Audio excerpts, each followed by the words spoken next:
নমস্কার, রান্নাবাটি চ্যানেলে সকলকে স্বাগত। আজকের রেসিপি এগ তড়কা। রুটির সাথে এগ তড়কা থাকলে আর কিছু লাগবে না। কিভাবে বানাচ্ছি চলো দেখে নিই। তার জন্য প্রথমে কড়াইতে বেশ খানিকটা সর্ষের তেল গরম করে নিয়েছি। তার মধ্যে দিয়েছি ফোড়নে দিয়েছি গোটা জিরে, শুকনো লঙ্কা, তেজপাতা আর গোটা গরম মশলা।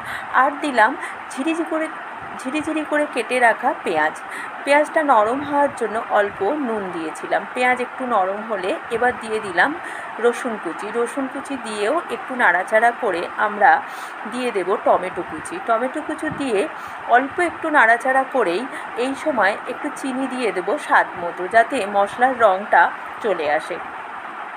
চিনি মিশিয়ে ভালো করে একটু নেড়ে তারপর গ্রেট করে রাখা আদা আর চিড়ে রাখা কাঁচা লঙ্কা দিয়ে আরও একটু ভাজা করব মশলাটা ভাজা হলেই আমাদের যে রোজকার মশলা, যেমন জিরে গুঁড়ো, ধনে গুঁড়ো, হলুদ গুঁড়ো আর কাশ্মীরি লঙ্কার গুঁড়ো কালারের জন্য দিয়ে বেশ খানিকক্ষণ মশলাটা আমরা কষাতে থাকবো। মশলা কষানোর সময় আমরা রান্নার মধ্যে গরম জল অ্যাড করব। ঠান্ডা জল কখনোই ইউজ করব না। ঠান্ডা জল ইউজ করলে তরকারির রান্নার টেস্ট অনেক কমে যায়। এবার গরম জল মিশিয়ে মশলাটা বেশ কষিয়ে নেব, যতক্ষণে না মশলা থেকে তেল ছাড়তে আরম্ভ করবে। মশলা কষানো হয়ে গেলে ভালো করে তারপর আমরা তড়কার জন্য ডিমটা ভেজে নেব। তার জন্য আমি এখানে যে পরিমাণ ডাল নিয়েছি সেই পরিমাণ ডালের জন্য আমি 4টে ডিম এখানে অল্প নুন মিশিয়ে লাল করে ভেজে রেখে দেব। তোমরা চাইলে এই ডিম ভাজার সময় অল্প একটু গোলমরিচও অ্যাড করতে পারো। এরকম সহজ রেসিপি দেখতে হলে আমার চ্যানেলটা অবশ্যই সাবস্ক্রাইব করো।